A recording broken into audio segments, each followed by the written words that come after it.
Assalamualaikum warahmatullahi wabarakatuh. Materi kita pada hari ini adalah pengenalan tentang evaluasi pembelajaran.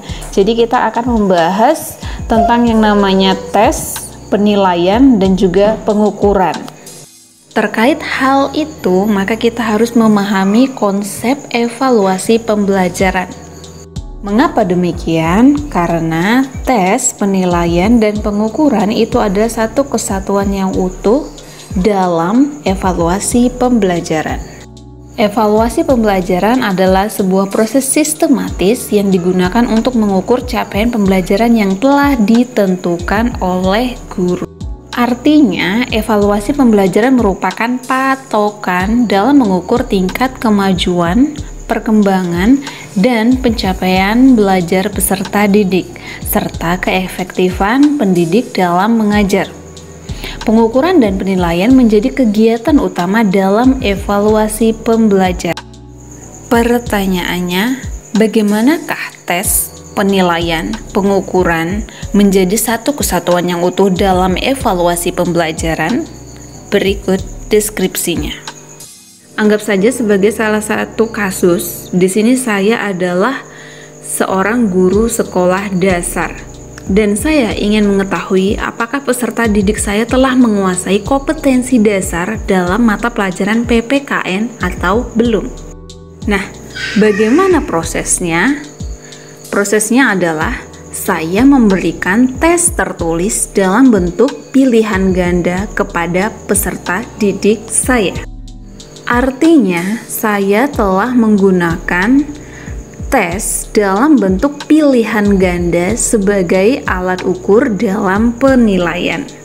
Setelah itu, saya melanjutkan proses pemeriksaan lembar jawaban peserta didik dan menghitung skor mentahnya. Hasilnya, skor peserta didik sangat bervariasi. Ada yang memperoleh 70, 80, 85, 90, 95, bahkan 100.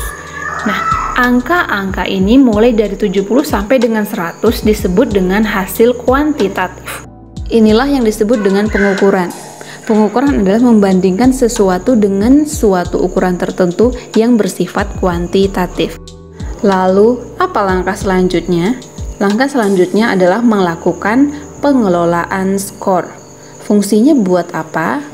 Pengelolaan skor berfungsi agar pengukuran lebih bermakna.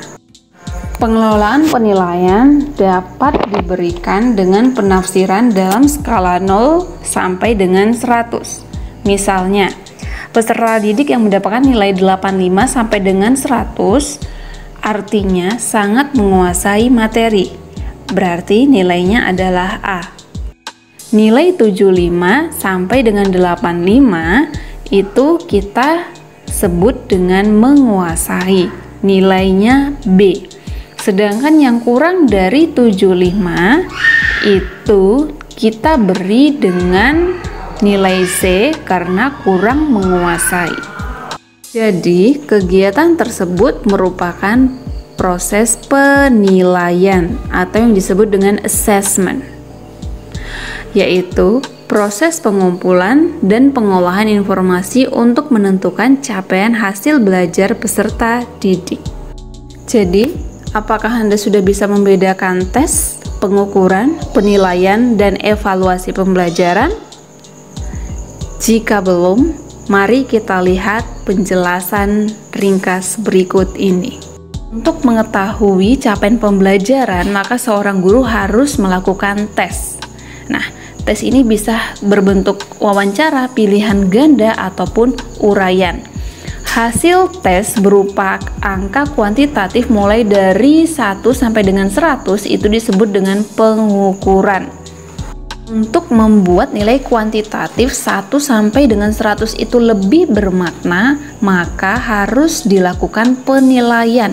Bagaimana caranya? Dengan membuat skala-skala. Misalnya A itu 85 sampai dengan 100, B itu 75 sampai dengan 84. Kurang dari 75 itu adalah C, itu yang disebut dengan penilaian. Bagaimana dengan evaluasi? Evaluasi itu adalah proses dari pemberian tes, pengukuran, penilaian. Itu yang disebut dengan evaluasi pembelajaran. Jika hasilnya baik, maka pembelajaran itu berhasil. Dan itu perlu ditindaklanjuti dengan langkah-langkah yang lebih higher thinking order, seperti itu.